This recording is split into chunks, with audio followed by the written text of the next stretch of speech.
Lesson 22, Section 6, Fort Wagner, African Americans and the War. Early in the war, abolitionists had urged Congress to recruit African Americans for the Army. At first, most Northerners regarded the conflict as a white man's war. But Congress finally opened the door to black recruits in 1862. About 186,000 African Americans, many of them former slaves, enlisted in the Union Army, and another 30,000 African Americans joined the Union Navy. The Massachusetts 54th Regiment. Massachusetts was one of the first states to organize black regiments. The most famous was the 54th Massachusetts Infantry, commanded by Colonel Robert Guild Shaw.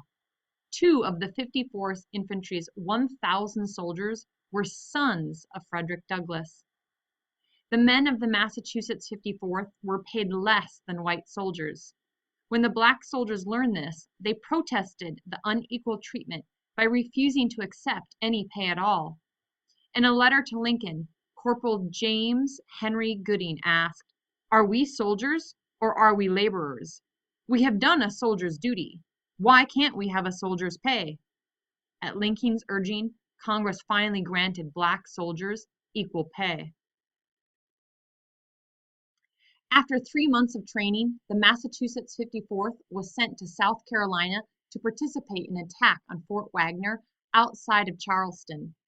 As they prepared for battle, the men of the 54th faced the usual worries of untested troops, but they also faced the added fear that if captured, they might be sold into slavery.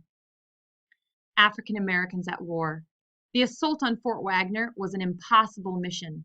To reach the fort, troops had to cross 200 yards of open, sandy beach as rifle and cannon fire poured down on them. After losing nearly half of their men, the survivors of the 54th Regiment retreated, but their bravery won them widespread respect. During the war, 166 African American regiments fought in nearly 500 battles.